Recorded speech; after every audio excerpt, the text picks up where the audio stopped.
Urraca nace en el año 1081, hija legítima de Alfonso VI y de Constanza de Borgoña, o sea, en la cuna más alta en la que puede nacer una persona en ese momento histórico. Reina entre el año 1109 y el año 1126, es decir, 17 años. No fue una reina fugaz, a pesar de que haya desaparecido prácticamente de los libros de historia. Reinó plenamente durante 17 años en el reino de León. Castilla entonces formaba parte de León.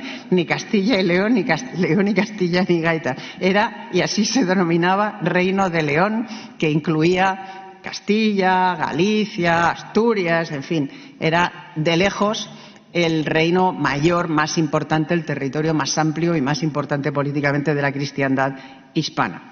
Y firmaba sus documentos como Reina de León, Emperatriz de España o Reina de España, Emperatriz de León. Algunos los firmaba también así, menos, pero en cualquier caso de las dos formas firmaba. Con lo cual, la primera pregunta que se plantea en este punto es: ¿existía España en esa época? Lo digo porque hay gente que piensa que España nació en el siglo XIX. Es un invento del siglo XIX, incluso hay quien lo lleva más lejos y lo pospone al año 39 o 40, pero no. España es una realidad histórica antiquísima, no en vano es la nación más antigua de Europa, pero es que España era una realidad preexistente, por lo menos en términos de concepto, en términos de aspiración, en términos de recuerdo, mucho antes de que se reunificara con el matrimonio de Fernando e Isabel muchos siglos después, ¿no? En el año, y la toma de Granada en el año 1492. España existía como recuerdo, existía como anhelo. Toda la reconquista, los 8 siglos de reconquista, giran en torno al proyecto de recuperar esa España. Es verdad que en las crónicas de la época no se utiliza la palabra reconquista, se utiliza generalmente la palabra restauración. Pero por no liarse históricamente con otro periodo que conocemos como restauración, pues en épocas recientes se le llama reconquista. Pero España existía. Tan es así que a raíz de la reconquista de Toledo, que había sido la capital del reino visigodo de España o de Hispania, Alfonso VI se intitula emperador, rey de León y emperador de España, para subrayar precisamente la preeminencia del reino de León sobre los demás reinos de la España cristiana, de la península. Y su hija, Urraca, firmará igual que su padre: Reina de León, Emperatriz de España. Y su hijo, el hijo de Urraca, Alfonso VII, directamente se hará coronar emperador de España, no de León, de España. Cierro este paréntesis que me parece muy importante para quienes creemos profundamente en España, creemos que es absolutamente indispensable preservar la unidad de España y creemos que España, como bien decía Alicia, es una de las grandes naciones que han configurado el mundo tal y como lo conocemos. En esa España que les acabo de describir, que evidentemente está dividida entre la España cristiana y Al-Ándalus, y la propia España cristiana está dividida en reinos, y Al-Ándalus en ese momento acaba de ser invadido por los almorávides, pero también ha estado dividido en taifas, etcétera, etcétera. En esa España muy distinta a la de hoy, pero sin duda existente como concepto, nace Urraca Alfonso. No tiene hermanos varones cuando nace, a pesar de que su padre los ha buscado con denuedo, no tiene hermanos varones y en consecuencia es educada para reinar. ¿Qué significa esto? Significa que le enseñan sus tutores artes militares, le enseñan equitación, le enseñan nociones políticas, nociones militares, generalmente reservadas a los varones. Y también le enseñan, por supuesto, a leer, a escribir, le enseñan historia, historia sagrada, etcétera, que eran conocimientos que las mujeres de alta cuna de la época atesoraban. A veces nos pensamos que las mujeres no han sabido escribir nunca y han sido siempre iletradas. Mentira.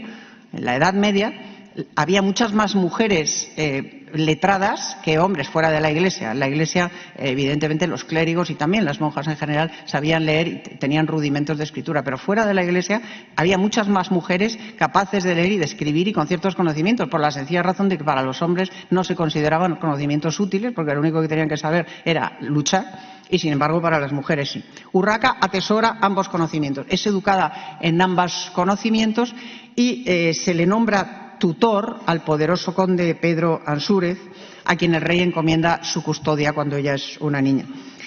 Cuando muera Alfonso XII habrá dos personajes que jurarán lealtad incondicional y fidelidad incondicional a su hija. Uno es Pedro Ansúrez y el otro es Álvar Fáñez. Urraca crece en ese contexto convencida de tener derecho al trono y la obligación de reinar. Son dos elementos esenciales en la vida de esta mujer: el derecho y el deber.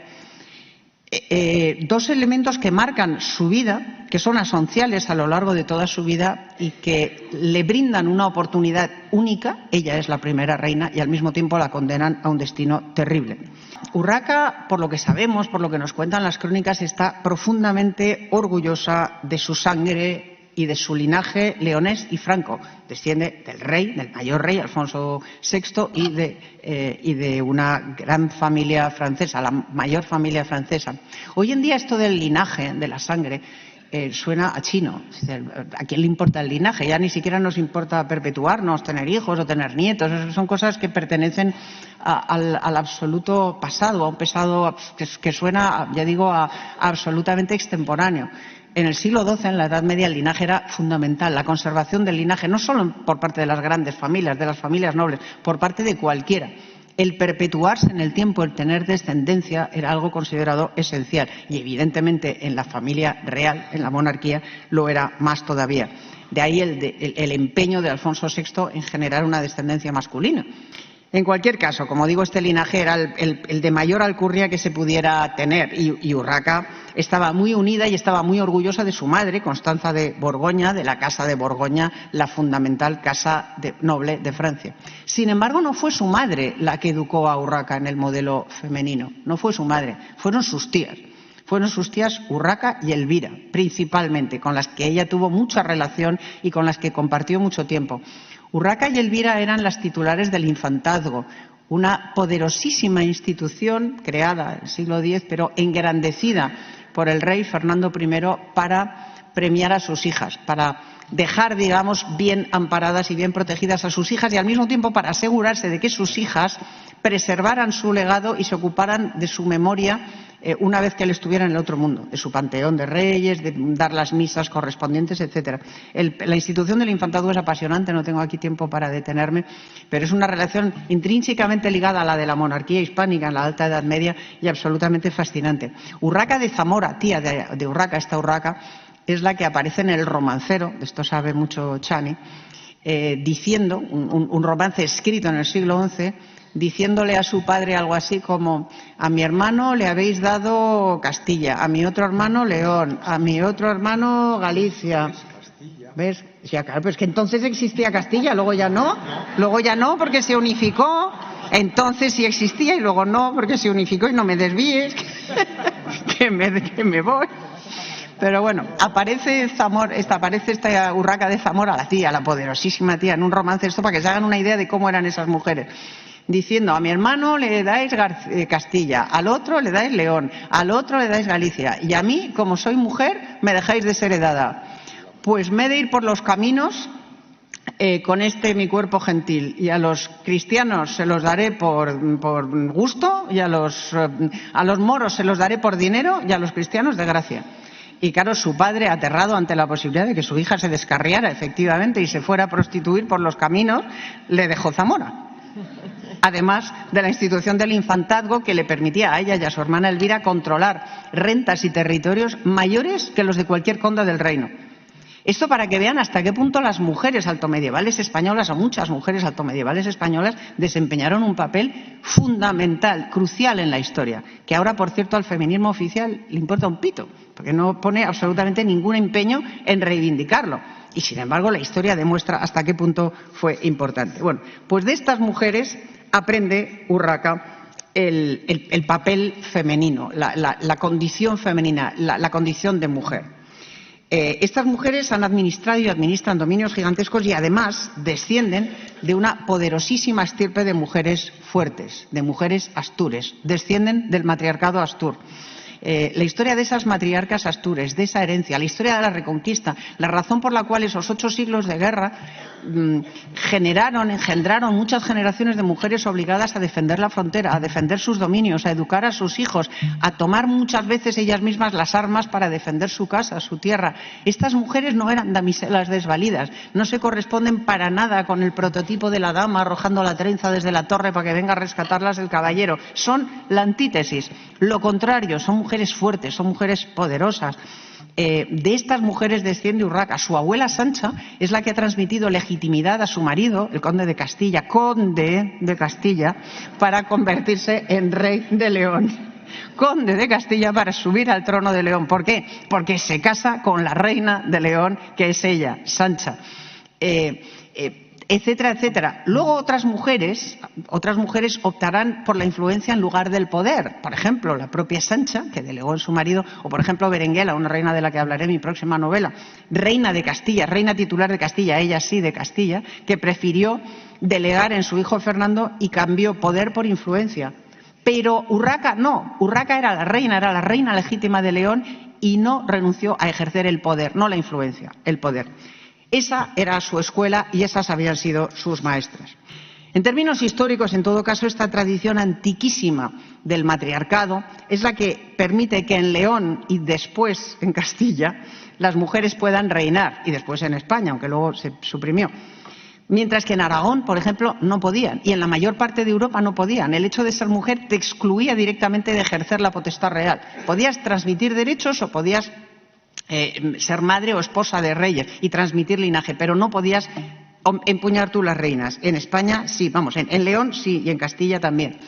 Isabel la Católica, Isabel II, no bajó de una nave espacial.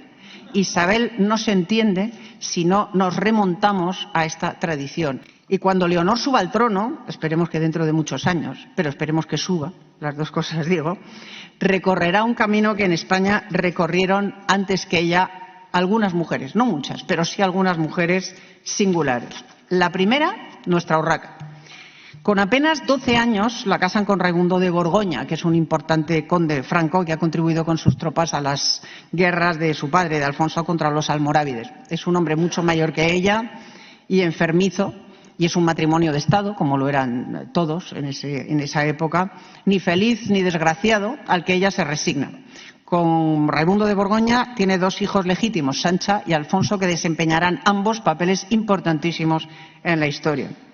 Ese mismo año, estamos en el año 1093, nace su hermano varón, el infante Sancho, hijo de Alfonso y de Zaida, una cautiva mora conversa. Y claro, esto trastoca todos los planes. En León las mujeres podían reinar, pero podían reinar si no había heredero varón. Si había un hombre, reinaba el hombre, como pasaba hoy en España, para entendernos.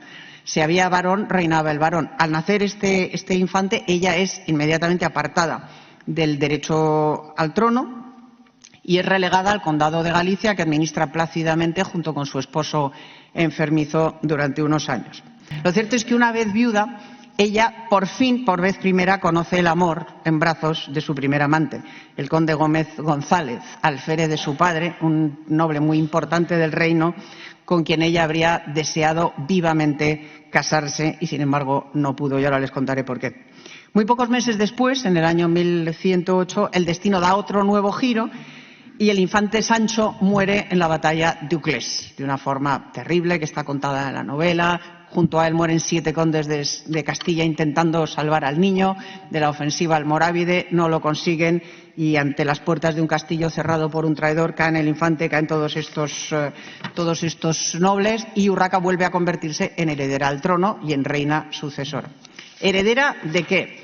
Pues de un reino absolutamente devastado por la guerra, asolado por los almorávides que han devuelto la frontera prácticamente al Duero, con la excepción de Toledo, que resiste al amparo de sus murallas, es decir, de una situación absolutamente aterradora, devastadora. Eso es lo que va a heredar Urraca. Alfonso, su padre, enfermo, quebrado por la muerte de su heredero varón, de su hijo, quebrado por las derrotas sucesivas, deja la corona y el trono en manos de su hija, morirá muy poco después, pero le pone como condición casarse con el rey de Aragón, Alfonso el Batallador. Le obliga a casarse con el rey del Batallador, a pesar de que ella estaba enamorada de otro hombre, que era noble, no era un piernas, era un tío muy importante, uno de los grandes nobles del reino, pero era un noble, era par de otros muchos nobles, y su padre le impone casarse con un rey, con el fin, y esto es muy importante y sobre esto volveremos también, de unificar el reino de León y el reino de Aragón, de hacer lo que se hizo muchos siglos después con el matrimonio de Isabel y Fernando, pero con una circunstancia diferente que lo cambiará todo. Ahí, en el momento de esa boda, es donde arranca mi novela. Estamos en el otoño del año 1109. Urraca ha sido educada para reinar, como os digo. A los 28 años ya es viuda, tiene 2 hijos legítimos y un amante con el que le gustaría mucho casarse y con quien le han prohibido casarse. ¿Qué puede salir mal? Pues veremos. Esas malditas bodas, que así fue como pasaron a la historia, desatan una serie de acontecimientos terribles que convierten el trono de Urraca en un potro de tortura y su corona en una corona de espinas, que ella, no obstante, va a defender hasta su muerte con fiereza, con determinación, sin doblegarse, de una manera que cuando una se adentra en las crónicas y lee lo que cuentan de sus hechos, lo que cuentan de sus batallas, resulta verdaderamente estremecedora. Y ahora les presento a su marido, Alfonso, recordado con el glorioso sobrenombre del Batallador, cosa que fue un gran guerrero, reconquistó Zaragoza, etcétera, etcétera. Desde el punto de vista militar, ningún pero. Las fuentes musulmanas insinúan claramente que era homosexual, que prefería la compañía de sus mesnaderos a la de cualquier mujer, y las cristianas hablan piadosamente de un monje guerrero. Pero lo cierto es que fue tan buen guerrero como mal esposo. Al poco de casarse le invadió el reino con sus tropas. Le hizo la guerra, sustituyó a todos los alcaides que había nombrado Urraca o Alfonso, el propio Alfonso, su padre, por alcaides aragoneses que le debían lealtad a él. No en Aragón, en León, en el reino de Aragón. Incluso llegó a mandarla a encerrar en una lóbrega mazmorra de la que tuvieron que rescatarla sus amantes, los dos unidos, por cierto. Los dos amantes que tuvo, los dos unidos, unieron fuerzas para rescatarla de esa mazmorra. El episodio está en la novela. Los historiadores, los cronistas suelen centrarse en las batallas, en los testamentos, en los documentos, en los fueros, etcétera, etcétera. No entran en las emociones personales. Y, sin embargo, las emociones son absolutamente determinantes para el desarrollo de los acontecimientos históricos. Si Alfonso y Urraca se hubieran llevado bien, probablemente la unión de los reinos entre León y Aragón se habría producido 3 siglos y medio antes. Como se llevaron a matar, el proyecto fracasó estrepitosamente. 3 siglos y medio después, la boda entre Isabel y Fernando se pergeña exactamente con el mismo empeño: unir los reinos de Aragón y de León y de Castilla. ¿Qué ocurre? Que primero, esa boda, ese novio lo ha elegido Isabel. A Isabel no le eligen el novio, ella se da el lujo de elegir a su marido. Y elige mejor, claro. Y luego a Fernando sí le gustan las mujeres. Es más, le gustan mucho. Le gustan todas. Pero también la suya. Y a pesar de que el matrimonio tiene sus desavenencias y de que Fernando también intenta usurparle el trono a Isabel, como había hecho Alfonso muchos siglos antes, Isabel no se deja. Y él se resigna, no le invade el reino. La relación personal es capaz de alguna forma, mitigar esas dificultades políticas, ese empeño político. Fue una reina implacable, ejerció el poder con una crueldad implacable, mandaba sacar ojos, decapitar, ajusticiar, en fin, como hacían los reyes en aquella época, pero también era capaz de sentir cierta clemencia. Fue muy aguerrida, se vistió de hierro en más de una ocasión para capitanear a sus tropas en el campo de batalla. Y fue, como les digo, una mujer terriblemente resistente. Se pasó la vida a caballo o en mula, de aquí para allá, bajo el sol, bajo la lluvia, bajo la nieve, en condiciones durísimas, hospedándose en castillos inhóspitos o al raso. O sea, yo la imagino en la novela a los 30 y tantos años, ya muy ajada, con la piel envejecida, porque llevó una vida verdaderamente terrible. Si ustedes se imaginan una reina medieval en un palacio, con cojines, mullidos, con comodidades y tal, destierran esa imagen. Fue una reina que lo pasó realmente muy mal. Y, por supuesto, jamás concibió otra sociedad que no fuera la sociedad estamental, drásticamente, radicalmente cerrada en compartimentos estancos, con 3 estamentos: la nobleza, el clero, el pueblo llano, y a la cabeza de todos ellos, ella, por encima de todos ellos, por designación divina y por derecho divino, y derecho de sangre, nada más. No fue una feminista, esto sería un término absolutamente anacrónico, sino una reina consciente de su poder y decidida a utilizarlo tanto en el ámbito público como en el privado. Alfonso, su marido, no fue su único enemigo íntimo, tuvo que hacer frente a otros muchos, a su hermana, al obispo Gelmírez, a otros que están en la novela, y a todos les plantó cara, ante ninguno se doblegó. No solo reinó 17 años y fue la primera en hacerlo, sino que contribuyó decisivamente, por ejemplo, a la construcción de la Catedral de Santiago, que financió prácticamente ella, a la cultura, ayudó a los juglares, y le cedió a su hijo, a su muerte, un territorio prácticamente íntegro, a pesar de las brutales ofensivas almorávides que tuvo que soportar. ¿Se imaginan si llega a ser inglesa o francesa? ¿Se imaginan la cantidad de series que habría en Netflix y en Amazon Prime, las películas que habría hecho Hollywood? En fin, sería un personaje absolutamente conocido. Bueno, fíjate, estas vikingas de las que no sabemos ni el nombre se han dado de sí en la serie. Pues Urraca fue reina, 17 años, tiene una historia que es una novela en sí misma, una serie, una película. Bueno, los españoles, ya lo sabemos, somos maestros en despreciar nuestra propia historia, al menos tanto como la desconocemos, que no sé qué es peor. Fíjense hasta qué punto llegan ese desprecio o esa ignorancia, que nunca he visto al feminismo oficial rendir tributo a esta soberana, rendirle tributo y rendirle el homenaje que merece. Máxime porque Urraca Alfonsez fue a morir un 8 de marzo.